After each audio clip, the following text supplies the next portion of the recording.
மீண்டுமாய் அவரை சந்திப்பதில் மிக்க மகிழ்ச்சி. இன்றைக்கும் நம்ம யோவான் 4ஆம் அதிகாரத்துல தான் இருந்து கொண்டிருக்கோம். இயேசுவும் சமாரியா ஸ்திரீயும் ஒருத்தருக்கு ஒருத்தர் சந்தித்த பொழுது நடந்த சம்பவங்களை குறித்து பார்த்து கொண்டு இருக்கிறோம். ஏன்னா அதில் நிறைய ஆழமான காரியங்கள் இருக்கிறது. வேர்ட் பை வேர்டா எடுக்கல என்றாலும் சில காரியங்களை விட்டு விட்டு நம்ம கடந்து செல்ல முடியாது. ஸோ அந்த நாளில் 14வது பாகத்திற்கு உள்ளாக வந்திருக்கிறோம். யோவான் எழுதின சுவிசேஷம் பாகம் 14 இல்ல 4வது அதிகாரத்துல தான் இருந்து கொண்டிருக்கிறோம். சமாரியா ஸ்திரீ, இயேசு யூதேயா விட்டு சமாரியா நடுப்பகுதியில் இருக்காரு, இஸ்ரேல்ல நடுப்பகுதி. அங்க இருக்கும் பொழுதுதான் இந்த சம்பவங்கள். சமாரியா ஸ்திரீயை சந்தித்துக் கொண்டிருக்கிறார். அப்போ அந்த ஸ்திரீ கிட்ட சொன்னார், நான் கொடுக்கும் தண்ணீரை குடிக்கிறவனுக்கு ஒரு காலமும் தாகம் உண்டாகாதுன்ற உடனே அந்த அம்மா சொல்லிச்சது, நான் அந்த தாகத்தை தண்ணீரை பெற்று திருப்பி இந்த இடத்திற்கு வராமலும் இருக்கும்படிக்கு அந்த தண்ணீரை எனக்கு தர வேண்டும். அவர் சொன்னது வேற, இந்தம்மா புரிந்து கொண்டது வேற. இதே மாதிரிதான் இந்த அம்மாவது பரவாயில்ல. நிக்கதேமு கேட்டார், எப்படி நான் மறுபடியும் தாயின் கற்பத்தில் போய் பிறப்பது அப்படின்னு. இந்த அம்மாவுக்கு இவர் சொன்னதனுடைய ஆழமான அர்த்தம் புரியவில்லை. That is a gift of God. தேவனுடைய ஈவுன்னு முதல்ல சொல்லுகிறார். அவர் கொடுக்கிற, நான் கொடுக்கும் தண்ணீரை குடிக்கிறவனுக்கு. நீங்க யோவான் 7ஆம் அதிகாரத்துல பாத்தீங்கன்னா, பண்டிகையின் கடைசி நாள்ல, பிரதான நாளிலே இயேசு நின்று சத்தமிட்டு, ஒருவன் தாகமா இருந்தால் என்னிடத்துல வந்து பானம் பண்ண கடவன் என்று சொன்னார். அப்போ அவர் சொன்ன மீனிங் அர்த்தம் என்னன்னா, பரிசுத்த ஆவியான ஒண்ணு contention, you will be content. கடந்த வாரம் எடுத்தேன், ஒருவர் ரட்சிக்கப்பட்டாங்கன்னா, இயேசுவை அறிந்து கொண்டீங்கன்னா அதுக்கு பிறகு இன்னொரு மார்க்கம் தேட வேண்டிய அவசியம் கிடையாது. ரெண்டாவது, பரிசுத்த ஆவியானவரை நீங்கள் பெற்றுக்கொள்ளும் பொழுது, அதான் பரிசுத்த ஆவியானவர், நித்திய காலமாய் ஓடுகிற ஜீவ நீரூற்று. பரிசுத்த ஆவியானவர் இது எப்போ நித்தியத்துல போய் சேருவர்கள் நம்ம நடத்துவார். ஆவியானவர் குறித்து நிறைய இருக்குது. அவர் பாவத்தை குறித்து, நீதியை குறித்து, நியாய தீர்ப்பை குறித்து கண்டு நடத்துவார். இன்னொன்னு, உடனே அவர் நேரம் எங்க வந்தார்னா, அந்த அம்மாவுடைய பாவத்தை குறித்து கண்டித்து உணர்த்த முடியாது. நீ போய் உன் புருஷனை எங்க அழைத்து கொண்டு வா. இந்த கதை நான் எடுத்தாச்சு, 5 பேர் இது பண்ணாங்கன்னு. சரி, இந்த 5 பேரும் ஒண்ணு டைவர்ஸ் தள்ளி விட்டு, மார்க்ல பாத்தீங்கன்னா, மார்க் 10ஆம் அதிகாரத்துல சொல்லப்பட்டிருக்கிறது, அப்பொழுது அவர் எவனாயில் தன் மனைவியை தள்ளி விட்டு வேறொருத்தையை விவாகம் பண்ணினால் அவன் அவளுக்கு விரோதமாக விபச்சாரம் செய்கிறவனா இருப்பான். அதே போலதான் மனைவியும் புருஷனை தள்ளி விட்டு வேறொருவனை விவாகம் பண்ணா விபச்சாரம் செய்கிறவளா இருப்பாள். சோ இந்த ஸ்திரீ சரியான ஸ்திரீ இல்லதான், இந்த வசனங்கள் எல்லாம் வைத்து பார்க்கும் பொழுது. ஆனா அவர் என்னன்னா, அங்க வந்து சமாரியாவில் ஒரு பெரிய கேம்பெயின் நடந்துகிட்டு இருக்கு. இப்போ அந்த ஊருட்ட அவருக்கு இப்போ உடனே கிளம்புற மாதிரியும் இல்லை. அவளை வச்சு அவளுடைய இருதயத்துல விதையை போட்டு சமாரியா ஊராரை சந்திக்க வேண்டும் என்பதுதான் அவருடைய நோக்கம். அடுத்தது, நீர் தீர்க்கதரிசி என்று காண்கிறேன். இன்னொரு இடத்துல நீர் கிறிஸ்து என்று அவர் சொல்லுகிறார். வாசிட்ட பண்ண விளக்கம் கொடுக்கிறேன். அப்ப அவங்க எந்த தீர்க்கதரிசியை நோக்கி பார்த்து கொண்டிருந்தாங்க? வேதத்தை நன்றாக அறிந்தவர்களுக்கு புரியும். ஒரு கொஸ்டின் வரும், சமாரியர்களுக்கு ஒன்லி பென்டட்யூக், ஐந்து ஐந்து ஆகமங்கள் மாத்திரம்தான் அவங்களுடைய வேதாகமம். ஆதியாம, யாத்ராகமம், லேவியராகமம், எண்ணாகமம், உபாகமம். அதுக்கு பிறகு உள்ள சரித்திர புஸ்தகங்களோ தீர்க்க தரிசன புஸ்தகங்களோ சங்கீதங்களோ ஒன்றுமே அவர்கள் தெய்வத்தினால் கொடுக்கப்பட்டது, தேவ ஆவியானவரால் அருளப்பட்டதுன்னு அவங்க ஏற்றுக்கொள்ளுகிறது இல்லை. அப்போ ஐந்து ஆகமங்களை நீங்க ஆழமா வாசித்து பார்த்தீங்கன்னா அங்க கிறிஸ்து என்கிற வார்த்தையோ மேசியோ என்ற மேசியா என்ற ஒரு வார்த்தையோ இருக்காது. ஆனா என்னை போல ஒரு தீர்க்கதரிசியை எழுப்புவார் என்று உபாகமம் 18 மோசே சொல்லுகிறார்.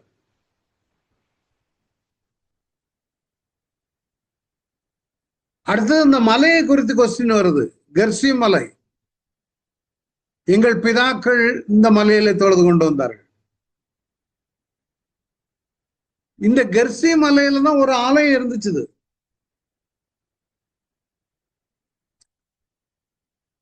நீங்கள் எருசலேமில் தொழுது கொண்டிருக்கிறீர்கள், வந்து கொண்டிருக்கிறீர்களே. இந்த கெர்சி மலையில உள்ளது during the period of Persian period. அங்க ஒரு கெர்சி மலையில ஒரு ஆலயத்தை கட்டிட்டாங்க. பெர்சியா ராஜா ஆளுகை செய்யும் பொழுது அந்த ஆலயமானது கிறிஸ்துவுக்கு முன்பு 112 வருஷத்துக்கு முன்னால ஒரு ஹாஸ்மோனியன் ராஜா அந்த ஆலயத்தை இடித்து விட்டார். ஜான் ஹிர்கேனஸ் பேர். ஆனா என்றாலும் அந்த கெர்சி மலை தான் அவங்களுக்கு ஒரு புனிதமான மலையாக காணப்பட்டது. அப்போ அவங்களும் ஒரு தீர்க்கதரிசியை எதிர்பார்த்து கொண்டுதான் இருந்துகிறார்கள். அதான் அப்பதான் இயேசு சொன்னார், நான் போன வாரம் வழக்கமா சொன்னேன், எங்கும் பிதாவை தொழுது கொள்ளுகாலம். இந்த கெர்சி மலை இல்ல, எருசலேம் மலை இல்ல, இன்றைக்கு இந்தியாவில் தொழுது கொள்கிறோம், ஆப்பிரிக்காவில், ஆஸ்திரேலியாவில், எங்க அண்டார்டிகாவில் எங்க போனாலும்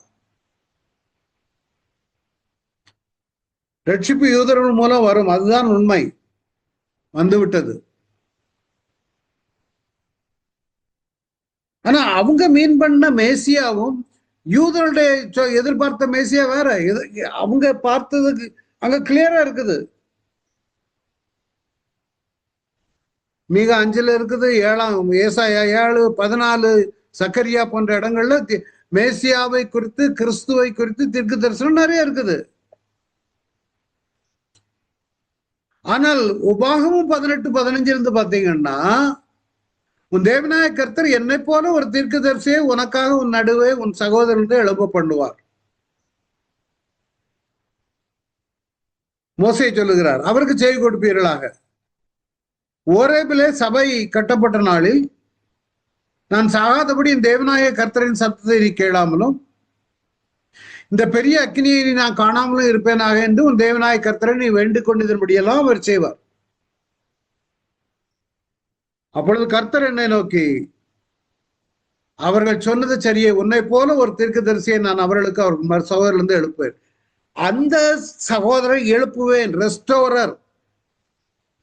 அவங்க சமாரியா ஸ்திரீ எதிர்பார்த்த மேசியா இந்த வசனத்தின் அடிப்படையில், என் வார்த்தைகளை அவர் வாயில் அருளுவேன், நான் அவருக்கு கற்பிப்பதெல்லாம் அவர்களுக்கு சொல்லுவேன். அதனாலதான் இவளை பற்றி சொன்ன உடனே அடுத்து சொல்றான், நீ தீர்க்கதரிசி என்று காண்கிறேன். இவளுக்கு ஏசாயாவை தெரியாது, எரேமியாவை தெரியாது, ஆமோச தெரியாது, ஓசியாவை தெரியாது. ஓசியா, யோவேல், ஆமோஸ், ஓபதியா, யோனா, மீகா, நாகும், ஆபூக், சப்பரியா, ஆகா, இது யாரும் தெரியாது. ஏன்னா இவங்களுக்கு உள்ளது எல்லாமே 5 ஆகமங்கள். நான் அவருக்கு கற்பிப்பதெல்லாம் அவர்களுக்கு சொல்லுவார். என் நாமத்தினாலே அவர் சொல்லும் என் வார்த்தைகளுக்கு செவி கொடாதவன் எவனோ அவனை நான் விசாரிப்பேன். சோ அவங்க பார்வையில, சாரி ஒரு நிமிஷம்,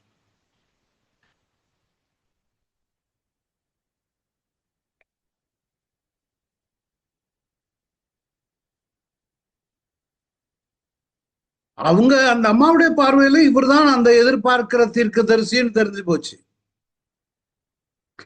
ஒருவேளை மேசியா என்ற அந்த இதுல நீங்க அந்த பதம் என்ன போட்டிருக்குன்னா ரெஸ்டோரர், அவங்க நம்பினது மீட்டெடுக்கிறவர். ஆனா நாம பார்த்தோம் கிறிஸ்து மெசியா அப்படின்னா the one who is anointed, நம்மை அபிஷேகிக்கிறவர். ஸோ அந்த அம்மா கண்டுபிடிச்சு எதுக்கு நான் இதை கொண்டு வந்தேன்னா, உங்களுக்கு ஒரு சந்தேகம் வரலாம், எப்படி சமாரியா ஸ்திரீக்கு மேசியாவை குறித்து விளக்கம் வரும். இதுதான் அவங்களுடைய அடிப்படை வசனம். இப்ப இந்த அம்மா கூட பேசிக்கிட்டு இருக்கும்போது தான் சீஷர்கள் வர்றாங்க. சீஷர்கள் ஆச்சரியமா பாக்குறாங்க, என்னடா, ஏன்னா யூத ரபிமார்கள் பப்ளிக்ல தங்களுடைய சொந்த மனைவியிடத்துல மாத்திரம் கூட பேச மாட்டார்களாம். அதுலயும் யூதர்கள் சமாரியர்களோடு கூட கலவது பக்கம் போகக்கூடாது. அவங்க சாப்பாட்டை சாப்பிடக்கூடாது, அவங்க வீட்டுக்குள்ள போகக்கூடாது, அந்த பாத்திரங்களை தொடக்கூடாது. புறக்கணிக்கப்பட்ட ஒரு கூட்டம். அப்படிப்பட்ட ஒரு ஸ்திரீ கிட்ட, அதுலயும் பேரு நல்ல பேர் இல்ல. அப்பொழுது ஸ்திரீ தன் குடத்தை வைத்து விட்டு ஊருக்குள்ள போய், இவங்க கேட்கல, இவருக்கு பாஸ், இவரு எப்படி நம்ம இப்ப கேட்கறது? இசை குடத்தை வச்சுட்டு போயிடுச்சு. இதே மாதிரிதான் இயேசுவை பின்பற்றின சீமோனும் அந்திரேயாவும் உடனே அவர்கள் வலையில விட்டு அவருக்கு பிரிச்சிருந்தார். அவ தண்ணி எடுக்க வந்த பாத்திரத்தை கூட மறந்து போயிட்டா. அவரை பற்றி சொல்லணுங்கிற வாஞ்சையில ஓடுகிறாள். அவரை அறிந்தவர்கள் உடனே விட்டுட்டு போவாங்க. நிறைய பேர் அதான் சொன்னாங்க, என் பின்னவே மீன் பிடிக்கிறவன் எல்லாம் எல்லாத்தையும் போட்டு அவருக்கு பின்னே போயிட்டான், மனிதர்களை பிடிக்கிறவர்களாக மாற்றுவேன். ஆனா அவரு அங்க செய்துகிட்டு இருக்கிறது வரப்போகிற ஊழியத்திற்கான ஒரு அடிஸ்தானம். He is doing the foundational work. அதை மறந்து விடக்கூடாது. அதிலும் ஒரு புறக்கணிக்கப்பட்ட கூட்டம். எப்படின்னா, நான் அன்னைக்கே சொன்னேன், அது நம்ம நல்ல சமாரியன் கதை. எருசலேம்ல இருந்து ஒருத்தன் வந்தான். அவன் எருசலேம் இருக்காரன், யூதனாகும். அவன் எரிகோ, அந்த எரிகோ வழி மோசமான ஒரு வழி. அவனை கள்ளர்கள் அடிச்சு தெருவில் போட்டு போயிட்டானுங்க, குற்றின புலையர்மா. அப்பதான் ரொம்ப ஒரு ஞானியா ஒருத்தன் ஏசப்பட்ட கேட்டான், நித்திய ஜீவனை சுதந்திரத்துக்குள்ள நான் என்ன சொல்ல வேண்டும்?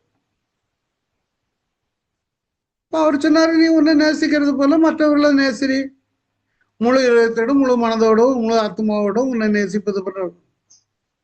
அதை நான் சிறுவயதில் முதற்கொண்டே செய்து கொண்டிருக்கிறேன். பிறனை நேசி. அடுத்தால கேள்வி, என்னுடைய பிறன் யார்? அப்பதான் அவர் சொன்னாரு, உன்னுடைய பிறன் யாருன்னு இந்த கதையை சொல்றாரு, சமாரியன் கதை, நல்ல சமாரியன். எருசலேம்ல இருந்து வந்தவன் யூதன். அவன் எரிகோ போற வழியில கீழே விழுந்து கிடக்குறான், அடிச்சு போட்டு போயிட்டாங்க. அந்த வழி அவர் ஆசாரியன் வந்தான். அவன் ஆசாரியன், அவன் தான் அவரை கவனிக்கணும். ஆனா அவன் கவனிக்காம போயிட்டான், கண்டுக்கிடாம ஒதுங்கி போயிட்டான். அடுத்தால ஒரு லேவியன் வந்தான். அந்த லேவியனும் நமக்கு வம்பு எதுக்குன்னா அவனும் ஒதுங்கி போயிட்டான். மூன்றாவது சமாரியன் வந்தான். அவன் இவனை காயங்கட்டி சத்திரத்துல கொண்டு போய் விட்டு அதற்குண்டான செலவை கொடுத்து, நான் வரும்போது திருப்பி எதுவும் செலவு இருக்குன்னா தர்றேன்னு சொல்லிட்டு போனான். எதுக்கு இந்த சம்பவத்தை சொன்னாருன்னா, அடுத்தால கேட்டா, இப்ப சொல்லு, யார் உனக்கு பிறகு? நீ வெறுக்கிறாயே அந்த சமாரியன்.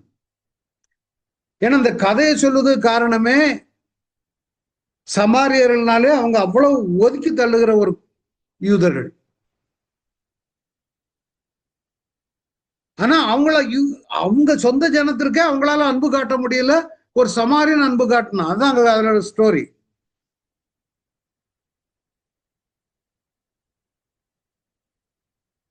சரி, அதனாலதான் ஆண்டவர் இதுல யாரையும் பார்க்கறது இல்லை. யூதான்னு கிடையாது.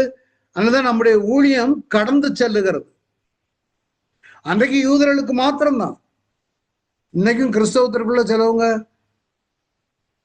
சில ஒரு குரூப்பை சேர்ந்தவங்க தான் கிறிஸ்தவங்க. நாங்க ஒரு கூட்டம் தான் பரலோகம் போவோம், நாங்க தான் 1,44,000 இப்படி எல்லாம் சொல்லி இது பண்ணக்கூடியவங்க இருக்கிறாங்க.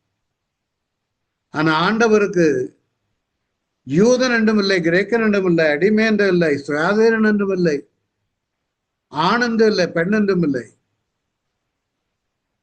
கிறிஸ்து இயேசுவுக்குள் எல்லோரும் ஒன்றாயிருக்கிறோம். No, it's a man-made barriers.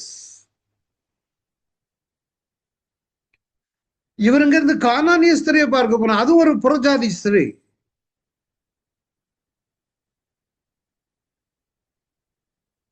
கானானிய இதுல ஒருத்தி அவ ஆண்டவரே தாவீதின் குமாரனே எனக்கு இறங்கும்,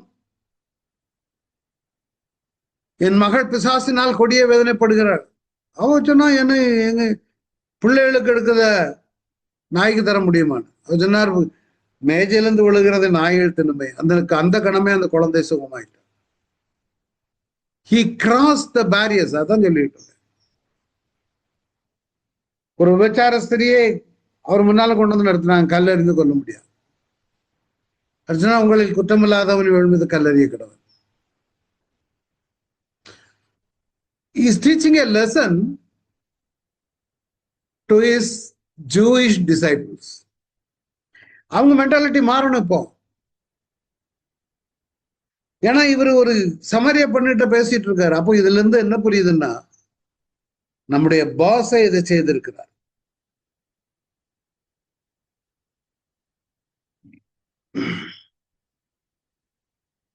உடனே இவ குடத்தை போட்டுட்டு போயிட்டா. நேர ஊருக்குள்ள போய் நான் செய்த எல்லாவற்றையும் ஒரு மனுஷன் எனக்கு சொன்னார், அவரை பாருங்கள், அவர் கிறிஸ்துதானோ என்றார். அதான் கேட்டேன். முதல்ல தீர்க்கதரிசின்னா இப்போ அவளுக்கு புரிஞ்சு போச்சு, எதிர்பார்த்து கொண்டிருக்கிற இந்த கிறிஸ்துதானோ. அப்போ சமாரியர்களுக்குள்ள மேசியாவை குறித்து ஒரு எதிர்பார்ப்பு இருந்து கொண்டிருந்தது.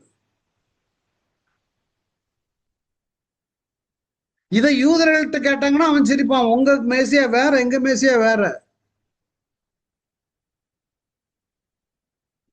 அப்ப அந்த சமாரியர்கள் கம்ப்ளீட்லி டிஃபரெண்ட். நல்ல ஞாபகம் வச்சுக்காங்க.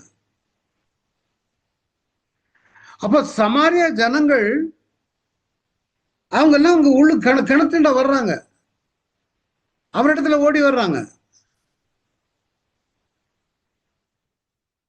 இதுக்கடையில சீஷர்கள் வந்தாச்சு, சாப்பாடு வாங்கிட்டு வந்துட்டாங்க. அவரை நோக்கி, ரபி முதவர போஜனம் பண்ணும், சாப்பாடுக்கு 6 பேராம. அந்த ஆண்டவர் சொல்ற, நான் புசிப்பதற்கு அறியாத ஒரு போஜனம் எனக்கு உண்டு. இதுதான் சென்ட்ரல் கான்செப்ட். நமக்கு தெரியாது. அவருடைய போஜனம் வேற, அவர் மீன் பண்ற போஜனம் வேற. என்னன்னா, இந்த சமாரியா பட்டணத்துக்குள்ள என்னுடைய சுவிசேஷத்தை நான் பரவ வேண்டும். ஒரு ஆத்மாவை நான் இப்போ ஹூக்கு போட்டு எடுத்தாச்சு, மீன் பிடிச்சாச்சு.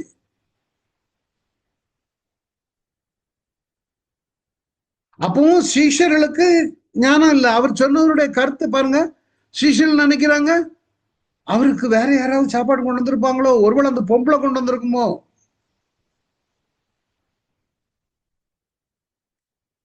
இசை இந்த சமாரியா ஜனத்திற்குள்ள சந்திப்பதற்காகவே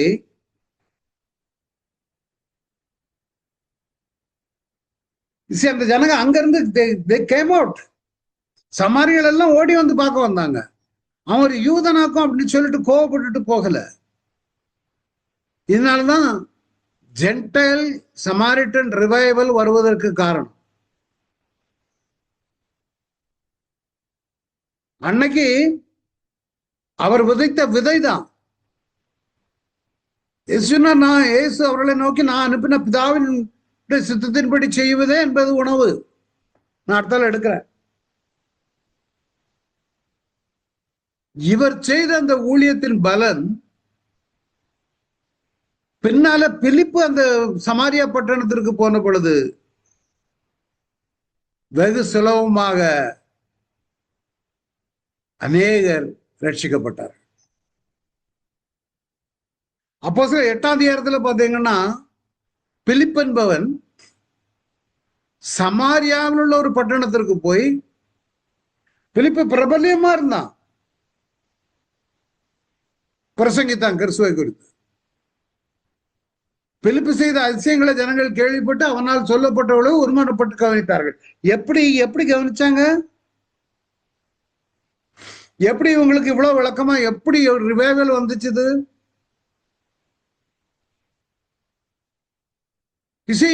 அநேகர் இந்த அசுத்தாவிகள் மிகுந்த சத்தத்தோட கூப்பிட்டு அவர்களை விட்டு புறப்பட்டது. அநேக திமிர்வாதக்காரரும் சப்பானிகளும் குணக்கமாக்கப்பட்டார்கள். அந்த பட்டணத்தில் மிகுந்த சந்தோஷம் உண்டாயிற்று. ஆண்டவர் சொன்னாரு, என்னை அனுப்பினவருடைய பிதாவின் சித்தத்தின்படி செய்து அவருடைய கிரியை முடிப்பதே என்னுடைய போஜனமா இருக்கு. அவருக்கு போஜனம்னா என்னன்னு இப்பதான் இவங்களுக்கு தெரியல. இன்னும் அது மாதிரிதான் சாப்பாடு தானே அவங்க நினைச்சுக்கிட்டு இருக்காங்க. அவர் என்னன்னா என்னுடைய போஜனம் வேற.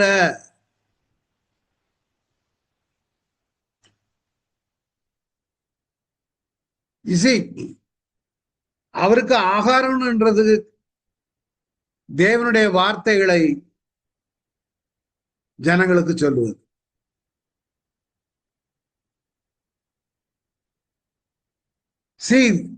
யோபு 23 சொல் பாருங்க, அவர் உதடுகளின் கற்பனையை விட்டு நான் பின்வாங்குவதில்லை.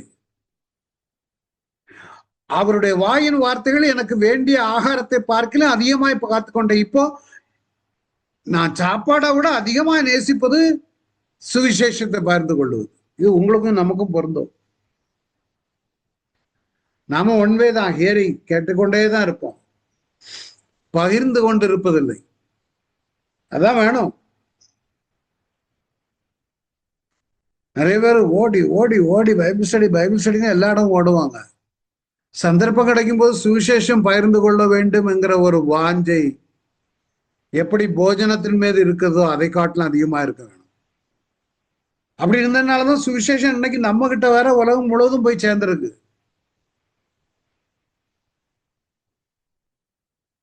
வேத வசனம் அவ்வளவு வல்லமை உள்ளது. அதுதான் அவருடைய கிரியைகளை முடிப்பது. ஏன்னா இன்னைக்கு சமாரியா ஸ்திரிக்கு போய் அப்ப புறஜாதிகளுக்கு போகும் பொழுது அவங்களும் ஏற்றுக்கொண்டார்களா?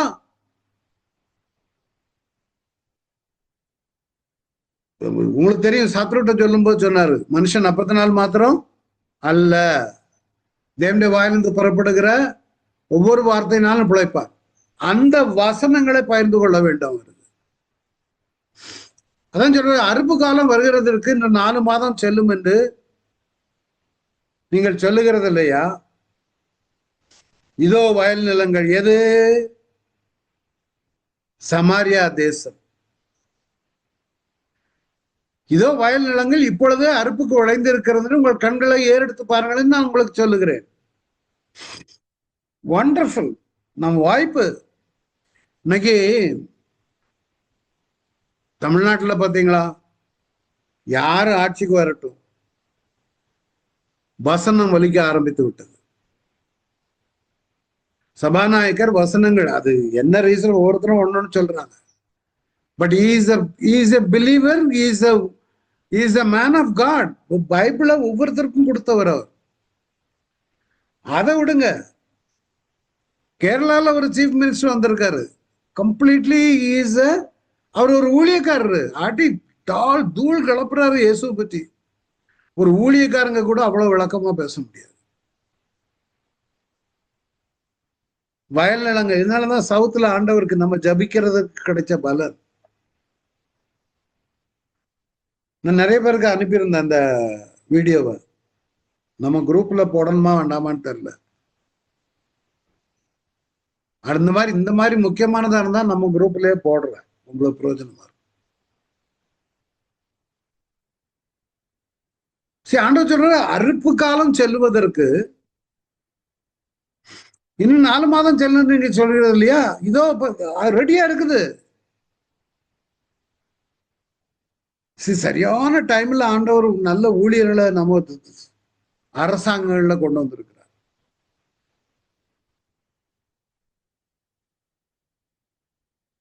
நிறைய இடங்கள்ல என்ன தெரியுமா, நான் ஒரு பையன் சிக்கா இருந்தான்னு சொல்லி எங்க அந்த நாட்கள்ல ஒரு அங்கிள் சொன்னார். யங் பாய், அவன் கேன்சர்ல படுத்திருந்தான். Very young boy. பார்க்க போனேன், ஜோம் பண்ணேலா? என்ன ஜோம் பண்ண, அவன் சிக்கா வேதனையில எடுக்கான். ஆறுதலா ஒரு வார்த்தை சொன்னீங்களா? இல்ல. அவனே இதா இருக்கானப்பா, அவன்கிட்ட போய் என்னது பேச? அது இல்ல, கிடைக்க சந்தர்ப்பங்களை பயன்படுத்தி வயல் நிலங்களா இப்பொழுதே அறுப்பு குழைந்திருக்கிறது. சிலவங்களுக்கு வெக்கம். நான் கேட்பேன், ஆஸ்பத்திரி போனேல ஜெபம் பண்ணேலாம்? அந்த இடம்தான் உங்களுக்கு ஜெபம் பண்ண கிடைக்கிற வாய்ப்பு. அவன் இஸ் கவுண்டிங் ஹிஸ் டேஸ். ஆண்டவரே நீ சுகம் கொடுக்காட்டியும் பரவாயில்ல, ஆனா இந்த மகனை இப்படிய ராஜ்யத்தின் மகனா மாற்றும். அதுக்காண்டி இவன் உயிர் போயிடும், அவங்க அங்க ராஜ்யத்துக்கு ஏற்றுக்கொள்ளணும் அப்படி ஜெபம் பண்ணக்கூடாது. அதுலயும் ஞானமா ஜெபம் பண்ணணும். உண்மை ஏற்றுக்கொள்ளவையும் உடைய இருதயத்துல சொந்த லட்சியமா ஏற்றுக்கொள்ளட்டும். இயேசுவேன்னு கூப்பிட்டுக்கிட்டே இருப்பா. ஆண்டவர் சுகம் கொடுப்பாரு, ஆறுதல் கொடுப்பாரு, நம்பிக்கை கொடுப்பாரு. ஜீசஸ் தேங்க்யூ ஜீசஸ், தேங்க்யூ ஜீசஸ்ன்னு சொல்லி நான் எவ்வளவு பேருக்கு நான் மரணப்படுக்கல போய் நான் ஷேர் பண்ணியிருக்கேன் தெரியுமா? ஆஸ்பத்திரிகள்ல ஷேர் பண்ணியிருக்கேன், ஜெயில போய் ஷேர் பண்ணியிருக்கேன், என்னால முடிந்த மட்டும் ஆட்டோ ரிக்ஷால ஷேர் பண்ணியிருக்கேன், ஃப்ளைட்ல ஷேர் பண்ணியிருக்கேன், ஏர்போர்ட்ல உட்கார்ந்துருக்கும் போது ஷேர் பண்ணியிருக்கேன், ஆஸ்பத்திரிகள்ல ஷேர் பண்ணியிருக்கேன். எப்ப நான் கடவுள் எனக்கு அவ்வளவு வாய்ப்புகள், அது வாஞ்ச. இவருக்கு எப்படி இந்த ஏசப்பாவுக்கு எப்படி இந்த வாஞ்ச சமாரியாவில் இருந்துச்சு, அது மாதிரி நமக்கும் அந்த வாஞ்ச இருக்கணும். சும்மா ஒன் வேக்காக வேண்டி நம்மள வைக்கல, நம்ம கிட்டதான் அந்த அடுத்த ரெஸ்பான்சிபிலிட்டி. எப்படி அந்த 12 சிஷ்யர்களுக்கு ரெஸ்பான்சிபிலிட்டியை கொடுத்து இதெல்லாம் அவங்கள ட்ரெயின் பண்ணிட்டு இருக்காரு. சமாரியா ஊர்ல உட்கார்ந்து அங்க 2 நாள் தங்க போறாரு. ஏசப்பா 2 நாள் சமாரியால ஊர்ல உட்கார்ந்து தங்கி, நீங்க யோசிச்சு பாருங்க. அதை நான் அடுத்தால எடுக்கிறேன். இந்த 12 சிஷ்யர்களும் யூதர்களை வெறுக்கிறவர்கள். இப்ப ரபின்னு கூப்பிடுறாருன்னா போதரேன்னு அர்த்தம். அப்படின்னா தே ரெஸ்பெக்ட் ஹிம் so much. அவங்க ரபியே புறக்கணிக்கப்பட்ட அந்த சமாரியர்கள் மத்தியில உட்கார்ந்து ஊழியம் செய்யறாருன்னா, அதனாலதான் இவர் செய்ததுனாலதான் இன்னைக்கு பிலிப்பு அங்க போய் ஊழியம் செய்தார். முன்மாதிரியை காட்டி விட்டு சென்றார். அவரோடு இருந்த சீஷர்களுக்கு செய்தார். அதுக்கு பிற்பாடு வந்த நபர்கள் நம்ம வழிகாட்டினாங்க, நம்ம செய்யணும். It's a chain, the chain work. இதுல நீங்க செய்யலன்னா உங்க பாகம் கட்டாயம் வேற யாராவது எடுத்து ஆண்டவர் பயன்படுத்துவார். ஆனா அதுக்கு தக்க நமக்கு ஒரு பலன் உண்டு. நீங்க சும்மா இல்ல. நீங்க எத்தனை பேருக்கு சொல்ல முடியும் நீங்க காஸ்பல் நீங்க சொல்லியிருக்கீங்கன்னா? முடியலன்னா எப்படியாது? ஆஸ்பத்திரியில உட்கார்ந்துருக்கீங்க, பக்கத்துல யாராவது சிக்கா இருப்பாங்க, என்ன செய்யுது? ஓ, அவங்க வேதனையில இருப்பாங்க. அப்படியா? சரி சரி சரி, நான் ஜெபம் பண்ணிக்கிடுறேன், நான் கவலைப்படாத, கடவுள் சுகம் கொடுப்பாரு. அங்கன்னு ஒரு பிரசங்கம் பண்ணி ஊழியம் மாதிரி அப்படி கையெல்லாம் வைத்தியார். Simple simple gesture. அப்படிதான் நம்ம அறுவடை செய்ய முடியும்.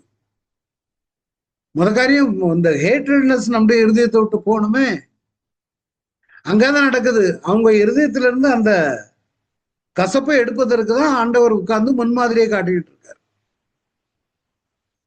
ஒண்ணு அவர் சமாரியா ஸ்திரீ, ரெண்டாவது பேர் நல்ல பேர் இல்ல, மூணாவது கலாச்சாரத்தை தாண்டி, நாலாவது அடுத்தவங்க பாத்திரத்துல தண்ணி குடிக்க முடியாது, அந்த அளவுக்கு யூதர்கள் சமாரியர்களை வெறுத்தார்கள். ஆண்டு அதான் சொன்ன நம்முடைய சீஷர்களை நோக்கி அறுப்பு மிகுதி வேலையாட்களோ கொஞ்சம், அதனால் அறுப்புக்கு எஜமான் தமது அறுப்புக்கு வேலையாட்களை அனுப்பும்படி அவரை வேண்டிக் கொள்ளுங்க. சுஷீலை சொல்லுகிறார். ஏன் இந்த ராஜ்யம் கட்டப்பட வேண்டும், அதுல நீங்களும் நானும் ஊழியர்கள் இன்னைக்கு நம்ம. அதனாலதான் ஆண்டவர் சொன்னார், புறப்பட்டு போங்கள், ஆட்டுக்குட்டிகளை ஓநாய்களுக்குள்ள அனுப்புகிறது போல இதோ நான் உங்களை அனுப்புகிறேன். புரியுதா? அப்ப நம்மளை அனுப்புகிறது நம்மளையும் அதான் செய்யறார். அதுக்கு எங்க பாஸ்டர் தான் பேசுவாரு, நாங்கெல்லாம் பேச மாட்டோம். அது ஒரு ட்ரெண்ட் ஆயிப்போச்சு. கூட்டிட்டு வாங்க, நாங்க தான் சத்தியம் சொல்லுவோம், நீங்க தப்பா சொல்லிடுவீங்க. Trust everyone. அதான் உங்கள் கண்களை ஏறெடுத்து பாருங்கள். விதைக்கிறவனும் அறுக்கிறவனும் ஆகிய இருவரும் ஒருமித்து சந்தோஷப்படத்தக்கதாக அறுக்கிறவன் கூலியை வாங்கி நித்திய ஜீவனுக்காக பலனை சேர்த்துக் கொள்ள. நீங்களும் நானும் விதைக்கிறீளோ அறுக்கிறீளோ சுவிசேஷம் சொல்றீளோ இல்ல ஏற்கனவே சொன்ன இடத்துல போய் நீங்க சொல்றீங்களோ, நிறைய சம்பவங்கள்லாம் எனக்கு நடந்திருக்குது. ஒரு முறை நான் என்ன வேலை பார்க்குற இடத்துலதான் நிறைய நடக்கும். நான் அந்த பாட்டெல்லாம் பிரிண்ட் பண்ணுவேன். அப்போ அந்த காலத்துல எல்லாம் அந்த பிளாஸ்டிக் ஷீட்ல பிரிண்ட் பண்ணி தான் நாங்க ப்ரொஜெக்டர்ல போடுவோம், டிரான்ஸ்பரன்ட் ஷீட்ல. அப்போ அந்த டிரான்ஸ்பரன்ட் ஷீட்ல எடுக்கும்போது ஒயிட் ஷீட்லயும் ஒரு காப்பி எடுக்கணும் நாங்க. சில சமயங்கள்ல தப்பு வந்தா அந்த பேப்பரை கசக்கி டஸ்ட்பின்ல போட்டுருவோம், இல்லை கிழிச்சு போடுவேன். ஒரு நாள் ஒரு பையன், ஒரு டொமஸ்டிக் எம்ப்ளாய், கிளீன் நம்ம ஆபீஸை கிளீன் பண்ணக்கூடிய ஒரு பையன், அபுதாபியில நான் ஒரு ஆஸ்பத்திரியில் இருப்பேன். அவன் என்கிட்ட சொல்றான், சார் டஸ்ட்பின்ல ஒரு தமிழ் பாட்டு கிறிஸ்டியன் பாட்டு போட்டீங்களோ, நீங்க கிழிச்சு போட்டிருக்கீங்களோ. ஆமாப்பா, என்ன சார்? எனக்கு கிறிஸ்டியன் பாட்டுன்னா ரொம்ப இஷ்டம் சார். அப்படியே அவனுக்கு இயேசுவை பற்றி தெரியுமாப்பா? இது அவனா என்கிட்ட கேட்கறான். குப்பையில இருந்து அவன் எடுத்துட்டு வந்திருக்கான். ஆமா, எங்க வீட்டுக்கு பக்கத்துல ஊர்ல ஒரு அக்கா இருக்காங்க. அந்த அக்கா எப்பவும் சொல்லுவாங்க இயேசுவை பற்றி. எனக்காக ஜெபம் பண்றேன், நீ போ, நான் உனக்காண்டி ஜெபம் பண்ணிட்டு இருக்கேன்னு சொல்லுவாங்க அடிக்கடி. அப்படின்னது எனக்கு உள்ளமெல்லாம் சந்தோஷம். ஏன் யாரோ ஒருத்தர் ரெண்டு பேர் அவங்க விதைக்கிறாங்க. இப்ப ஆண்டவர் எனக்கு நேரம் அவனை அனுப்பியிருக்கிறார். உடனே அவன்கிட்ட என்கிட்ட அப்போ பர்க்மன்ஸ் நானே போட்ட ஒரு புக்கு உண்டு, சாங் புக்கு. அதை அவன் கையில கொண்டு கொடுத்தேன். என்னால முடிஞ்ச மட்டுக்கும் அதுல இருந்து அவனுக்கு காஸ்பல் சொல்ல ஆரம்பிச்சேன்.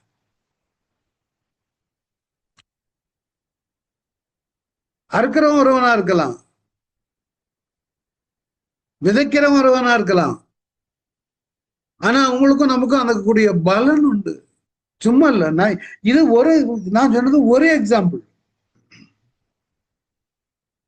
நிறைய எக்ஸாம்பிள் இது மாதிரி என்னுடைய வாழ்க்கையில் நடந்திருக்குது. எங்க அண்ணன் ரட்சிக்கப்பட்டுட்டான், கோயிலுக்கு போறான். அன்னைக்கு ஒரு பக்கா இருந்து அவட்ட பேசிட்டு இருக்கும்போது, எங்க பிரதர் எங்க குடும்பத்துல எல்லாம் ஒரு கிறிஸ்டியன்ஸா, நான் ஒரு ஆளு தான் இந்துவா இருக்கேன். சரி, டாக்ஸில போகும்போது எத்தனை பேர் என்கிட்ட இந்த மாதிரி சொல்லிருக்காங்க தெரியுமா? என் ஒய்ஃப் ஒரே நச்சரிப்பு, சர்ச்சுக்கு போறா, எனக்கு அங்க போறதுக்கு இல்லை. அப்போ உடனே அவனுக்கு சத்தியத்தை சொல்லி ஜெபம் பண்ணிட்டார்.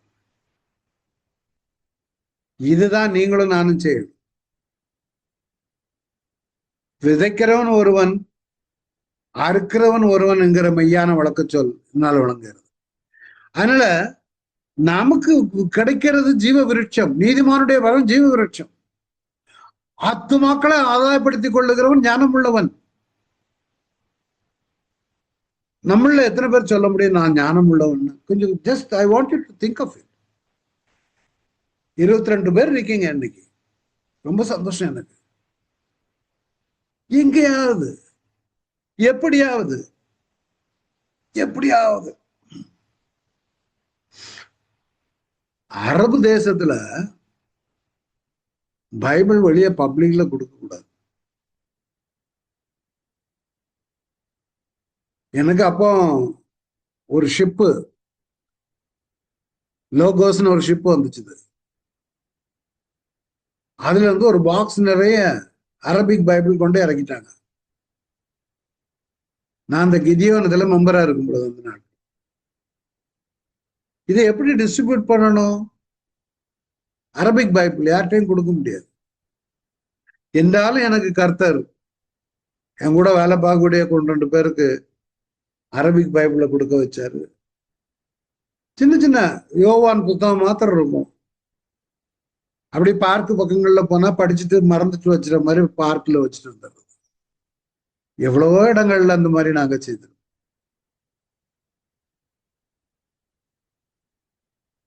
அது ஞானமா நடந்து கொள்ள வேணும்.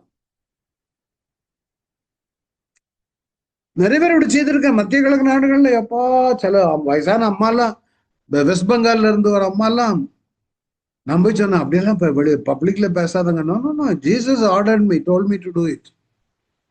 போலீஸ் ஜெயில கொண்டு போயிட்டாங்க. ஜெயில கொண்டு போய் அங்கேயும் போய் அந்த அம்மா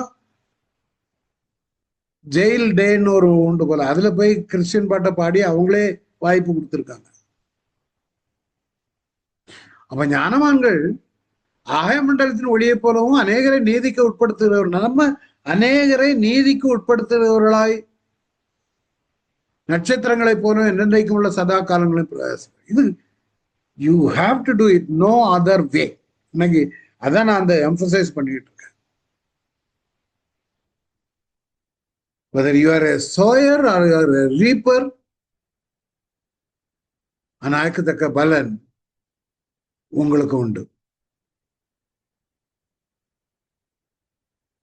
விளை செய்கிறவ அவர் தேவனாக்கும்.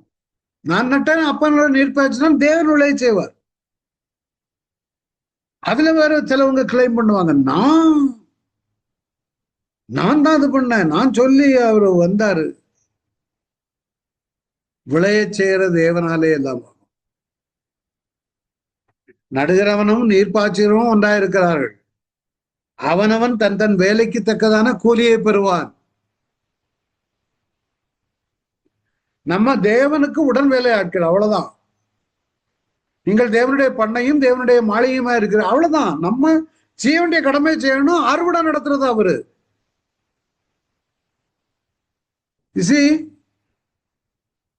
அறுவடை நடத்துகிறது அவரு. அந்த அந்த பையனுக்கு அவங்க பக்கத்து வீட்டுல உள்ள ஒரு அக்கா சொன்னாங்களே, அவங்க அந்த பண்ணையில அந்த அம்மா வேலை, நான் ஒரு பண்ணையில இன்னொரு பக்கம் வேலை பார்க்கிறேன். இப்படிதான்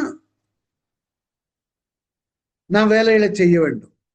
எப்படி ஆகாரத்தை காட்டிலும் ஊழிய தாகம் ரொம்ப முக்கியம்.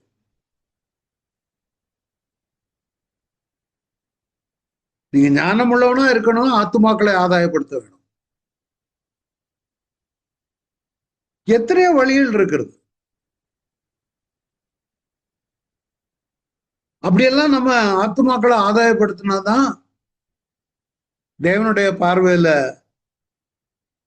நமக்கு நல்ல ஒரு கிரீடம் கிடைக்கும். நட்சத்திரங்களை போல என்றென்றைக்கும் சதா காலமும் ஆகாய மண்டலத்தில் உள்ள ஒளியை போல, நட்சத்திரங்களை போல பிரகாசிக்க வேண்டும். அதனால போல் சொல்கிறார், நான் ஒருவனுக்கும் அடிமைப்படாதவனா இருந்தும்,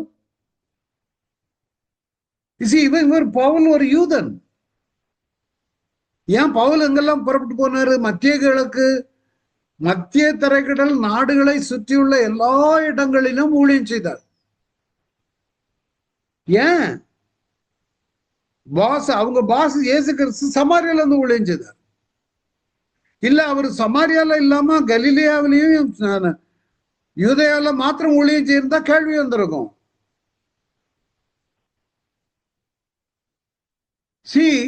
அதிக ஜனங்களை ஆதாயப்படுத்திக் கொள்ளும்படிக்கு என்னைத்தானே எல்லாருக்கும் அடிமையாக்கினேன். யூதருக்கு யூதனை போலவும், நியாயப்பிரமாணத்துக்கு கீழ்ப்பட்டவர்களை ஆதாயப்படுத்த நியாயப்பிரமாணத்துக்கு கீழ்ப்பட்டவர்களை போலவுமானே. நியாயப்பிரமாணம் இல்லாதவர்களை ஆதாயப்படுத்த நியாயப்பிரமாணம் இல்லாதவரை போலவும் ஆனேன். அப்படின்னா என்ன தெரியுமா? ஒரு இயேசு கிறிஸ்துவையோ கிறிஸ்தவத்தை குறித்தே ஒன்றும் தெரியாதவனை அவங்ககிட்ட போய் சுவிசேஷம் நீங்க சொல்லும் பொழுது, உன் தேவனாகிய கர்த்தர் வானத்தின் பிள்ளைகளை திறந்து இடங்கொள்ளாமல் உன்னை ஆசீர்வதிப்பார் அப்படின்னா, என்னடா இவன் என்ன ஒரு ஃபாரின் லாங்குவேஜ் பேசுற மாதிரி இருக்கும்.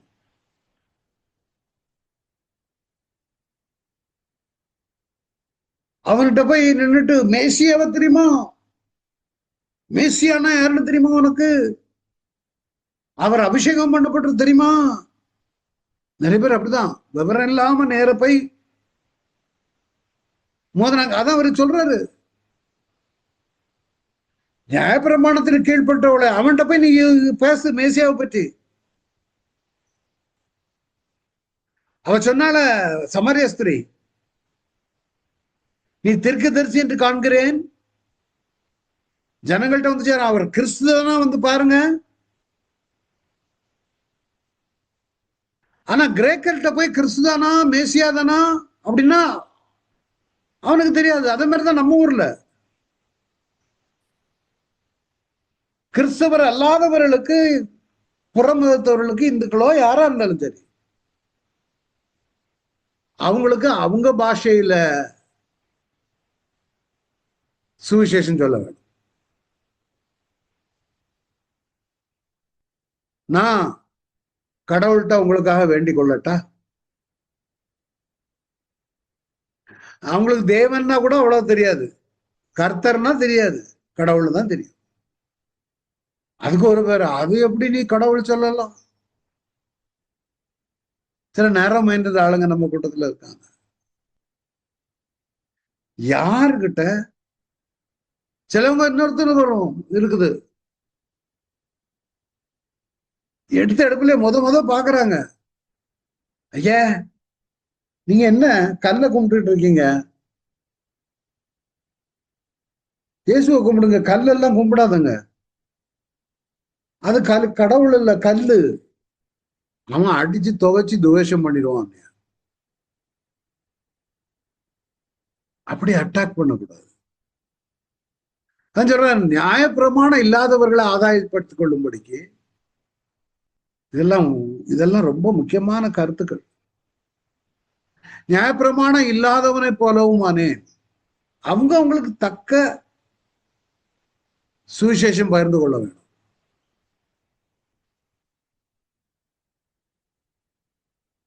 அதுலயும் அவனுக்கு இங்கிலீஷ் தெரியாது, அவன்கிட்ட போய் இங்கிலீஷ்ல வசனம் விடுது, அவன்கிட்ட போய் அந்நிய பாஷையில பேசிக்கிட்டு இருக்குது. அவன் அப்படியே முடிச்சுக்கிட்டு இருப்பான், என்ன வளரிக்கிட்டு இருக்கான், இன்னும் தெரியல.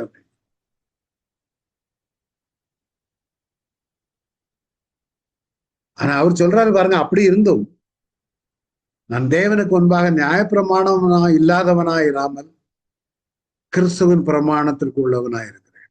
ஒரு ஆளை நீங்க வந்து ஆண்டவருக்குள்ள நடத்துறீங்கன்னா முதல்ல இந்த டாபிக் எல்லாம் தொடக்கூடாது, சென்சிட்டிவ் டாபிக். முதல்ல அவன் ஆண்டவரை ஏற்றுக்கொள்ள வச்சுட்டு பிறகு கிராஜுவலா ஏசாயால இருந்து விக்கிரகங்களுக்கு கண்ணிருந்தும் காணாது, வாயிருந்தும் பேசாது. அப்ப நான் சில சமயங்கள்ல என்ன பண்ணுவேன்னா, கிறிஸ்தவர்களையே ஒரு உதாரணமாக சொல்லி இது பண்ணுவேன். அவங்கள சொல்ல வேண்டாம், அவங்ககிட்ட சொல்லும் போதே நான் சொல்லுவேன், கிறிஸ்டியன்ஸ் இயேசுவை சிலையை கும்பிடுறாங்க. சிலைக்கு கண்ணு இருக்கா? காது கேட்குமா? அப்போ இயேசு ஒரு விக்கிரம் அல்லவா, அதை கும்பிடலாமா? அவ்வளவுதான். அவங்க they will understand. தேவன் ஆவியா இருக்கிறார், அவர் ஆவியோடு உண்மையோடு தொழுது கொள்ள வேண்டும். அதான் சொல்றேன், நான் எல்லாம் நியாயப்பிரமாணவனா இல்லாதவனா இராமல் அவங்களுக்கு தான் அப்படி. ஆனா என் வாழ்க்கையில நான் என் மாற்றத்தை கொண்டு வரல. நான் நியாயப்பிரமாணத்துக்கு உட்பட்டவனா தான் இருந்து கொண்டிருக்கிறேன், தேவ வசனங்களுக்கு கீழ்ப்படியவராக தான் இருக்கிறேன். சிலவங்க அதுல ரொம்ப பெரிய இது பண்ணுவாங்க.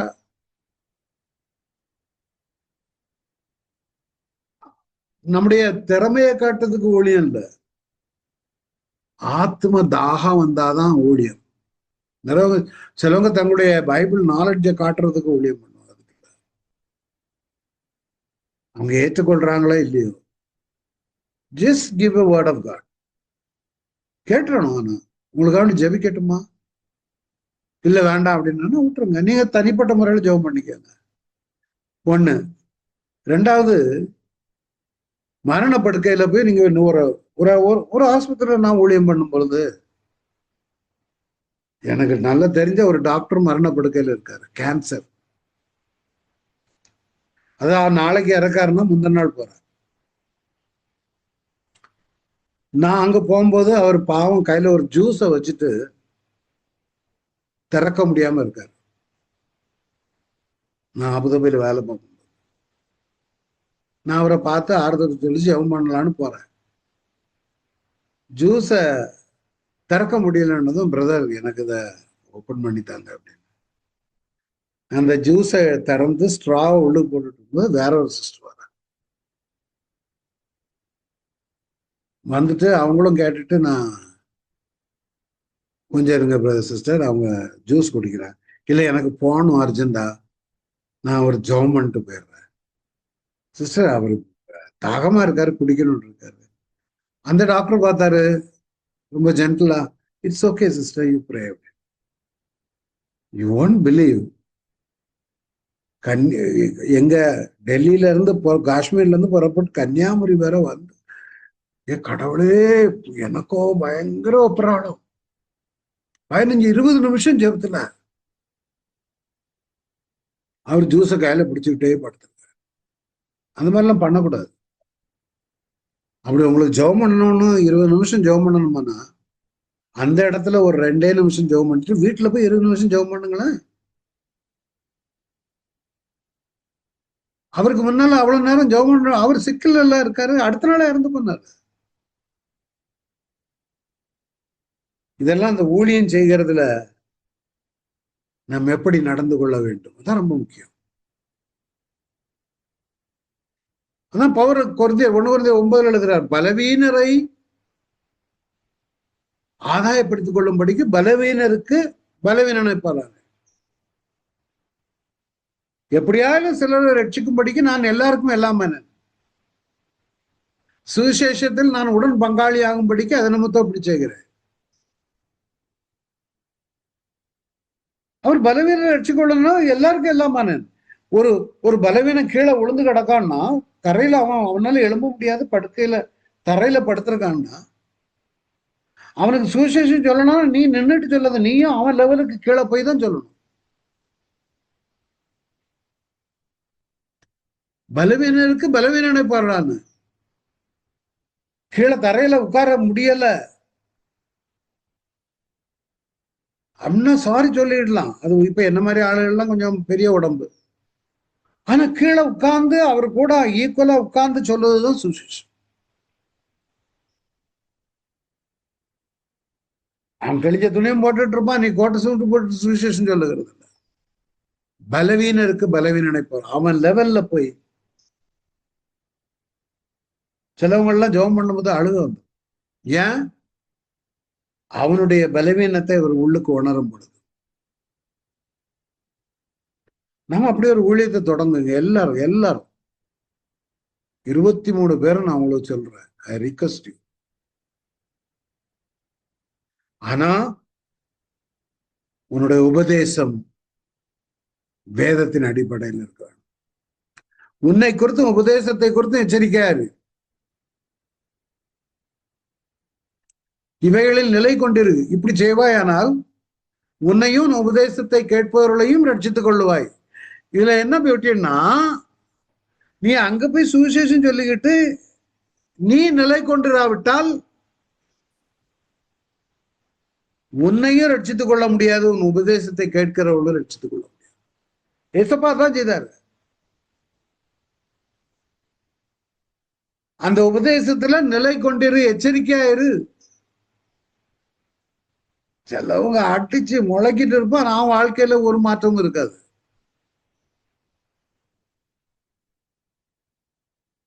அதான் நீங்க என்ன உபதேசிக்கிறோம், அதில் நம்ம நிலை கொண்டிருக்கிறோமா? சகோதரரே, உங்களில் ஒருவன் சத்தியத்தை விட்டு விலகி மோசம் போகும்போது மற்றொருவன் அவனை திருப்பினார். தப்பிப்போன மார்க்கத்திலிருந்து பாவியை திருப்புகிறவன் ஒரு ஆத்மாவை மரணத்திலிருந்து ரட்சித்து திரளான பாவங்களை மூடுவான் என்று அறிய கடவுள். You are doing a remarkable thing. அக்கினியிலிருந்து நீங்க தூக்கி எடுக்கிறீங்க. பாதாளத்துக்கு போகக்கூடியவனு அங்கிருந்து பாதாள வாயிலிருந்து தூக்கி கீழே வெளியே எடுக்கிறீங்க. நமக்கு அதுக்குதான் ஆண்டவர் நம்ம அழைத்திருக்கிறார். தீமோத்தேயுக்கு எழுதும் நல்ல போராட்டத்தை போராட உங்களுக்கு தெரியும், ஓட்டத்தை முடித்த விசுவாசத்தை காத்துக்கொண்டேன். இது முதல் நீதியின் கிரீடம் எனக்காக வைக்கப்பட்டிருக்கிறது. இந்த போராட்டம் நல்ல போராட்டமா இருக்க வேணும். இதுக்குதான் நம்ம அழைத்திருக்கிறார்.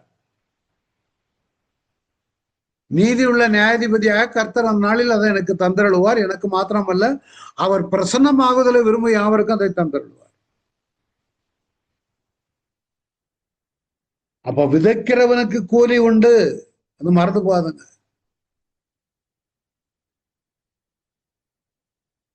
விதைக்கிறவன் ஒருவன், அறுக்கிறவன் ஒருவன். இது மெய்யான வழக்கு சொல்.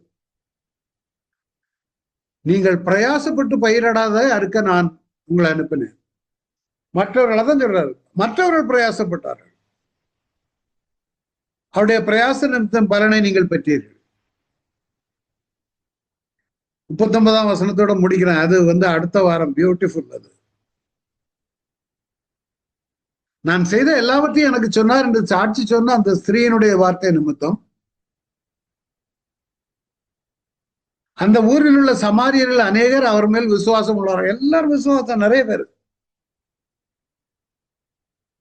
சமாரியர் அவ்விடத்தில் தங்களிடத்தில் தங்க வேண்டும் என்று அவரை வேண்டிக் கொண்டார்கள். 2 நாள் அங்கே தங்கி இருந்தார். 2 நாள் அங்கே ரெட்ரீட் நடக்குது. யாரு? ஒரு யூதன். எங்க? ஒரு சமாரியா ஸ்திரீ வீட்டுல, சமாரியருடைய ஊர்ல. அவன் அந்த 2 நாள் ஊழியம் ஒரு கான்ஃபரன்ஸ். அங்க அடுத்த வாரம் எப்படி செய்திருப்பாருன்னு நம்ம யோசிக்க போறோம். இது நமக்கு முன்மாதிரியான சம்பவங்கள். ஏதோ கிணத்து பக்கத்துல போனா நான் கொடுக்கிற தண்ணீரை குடிக்கிறவனுக்கு அந்த ஜீவ தண்ணீர் நாம பெற்றிருக்கிறோம். அந்த பரிசுத்த ஆவியானவர் நாமே பெற்றிருக்கிறோம். அந்த ஈவை நாம் பெற்றிருக்கிறோம். நம்மிலிருந்து ஜீவ தண்ணீர் உள்ள நதிகள் ஓட வேண்டும். அது மற்றவருடைய தாகம் தீர்க்கத்தக்கதா இருக்க வேண்டும். உண்மை இல்லை, ஸ்டாக்னன்ட் இல்லை. இது ஊற்று தண்ணீர். ஓட ஓட ஓடதான் ஆண்டவர் உங்களுக்கு சொல்லிக் கொடுப்பார். நீங்க மற்றவர்களோடு பகிர்ந்து கொள்ள உங்களுக்கு நிறைய ஆழமான சத்தியங்களை தேவன் கற்றுக் கொடுப்பார். மறந்துடாதுங்க. எல்லாரும் கூட ஜெயிப்போம். எல்லாரும் ஆண்டவரே, எல்லாரும் இந்த நாளில் கேட்ட வார்த்தையின்படியாக நாங்கள் சாட்சிகளாய் இருக்க வேணும். கற்றுக் கொடுக்கிறபடி நாங்களும் வாழ வேணும். மற்றவர்களை வாழ வைக்க வேணும். சாட்சியை காத்துக்கொள்ள கிருபை செய்யுங்க.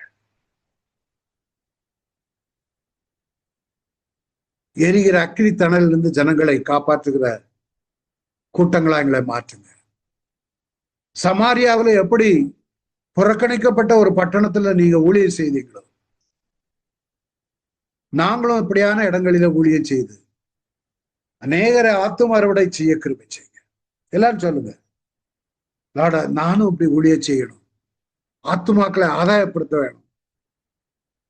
நம்ம இதுல வந்திருக்கிறாங்க ஜெஃப்ரி சாமுவல், அவங்கள மறக்க முடியாது. நான் ட்ரெயின்ல வந்துகிட்டு இருந்தேன். ட்ரெயின்ல வரும்போது அவங்ககிட்ட 2 பையங்க எங்க ஏத்தால உட்கார்ந்தாங்க. மேல பர்த் ஒரு ஆளு, கீழே ஒரு ஆளு. அவங்க பேசுற பேச்சுகள்லாம் பார்த்து புரிஞ்சு போது, கிறிஸ்டியன் பேரெல்லாம் தெரிஞ்சு போச்சு. அப்புறம் நான் பேசினேன். அன்னைக்கு முழுவதும் பைபிள் ஸ்டடி எடுத்தேன் ட்ரெயின்ல உட்கார்ந்து இந்த பிள்ளைகளுக்கு. இன்னைக்கு அன்னையில இருந்து ஒழுங்கா நம்ம பைபிள் ஸ்டடிக்கு வர்றாங்க. இவங்க இந்த ஜெஃப்ரி சாமுவல். இதுல நிறைய பேர் அப்படி சத்தியத்தை நான் பகிர்ந்து கொண்டதும் உண்டு. நீங்களும் நான் அப்படி எல்லாரும் எனக்கும் வாய்ப்பினை தாருங்க ஆண்டவருக்கு. கேளுங்க, கர்த்தர் உங்களுக்கு சொல்லி கொடுப்பார். கேளுங்க, எனக்கும் வாய்ப்பு தாருங்க. நிறைய பேர், ஒரு வயசான அம்மா இதே மாதிரிதான், நைட்டு ட்ரெயின், எல்லாம் ட்ரெயின்ல எல்லாரும் தூங்கியாச்சு. வயசானவங்க அவங்க உட்காந்துட்டு பைபிள் வாசிக்கிறாங்க. அவங்ககிட்ட கேட்ட, என்னம்மா பண்றீங்க? பைபிள் வாசிக்க. அப்படியம்மா அவன்ட்டு நான் பைபிள் சின்ன ஆரம்பிச்சேன். அவங்க சண்டே ஸ்கூல் டீச்சரா. ஆதியாமத்துல இருந்து வெளிப்படுத்தின விசேஷம் வர கதையா அவங்களுக்கு சொன்னது ஆச்சரியம். நான் இப்படி கேட்டதில்லை. எனக்கு ரொம்ப ஆச்சரியமா இருக்கு. ஐயா சொல்லுங்க சொல்லுங்க சொல்லுங்க. வயசானவங்க அவங்க. அதுக்கு பிறகு தெரியல, போன் பண்ண அவங்க பையன் தான் போன் எடுத்தாரு. அதுக்கு பிறகு எடுக்கல. அவங்களுக்கு சொல்லி அனுப்புனேன். இப்படி அந்த வயசான அம்மா அன்னைக்கு ராத்திரி ஒரே வாஞ்ச, என் சண்டே ஸ்கூல்ல போய் எடுப்பாங்க. நாம் அது மாதிரிதான் ஊழியர் செய்ய அழைக்கப்பட்டிருக்கிறோம். ஐ பிளஸ் ஆல் ஆஃப் தம். வந்திருக்கிற ஒவ்வொருவரையும் ஆசீர்வதித்து அனுப்புகிறார்.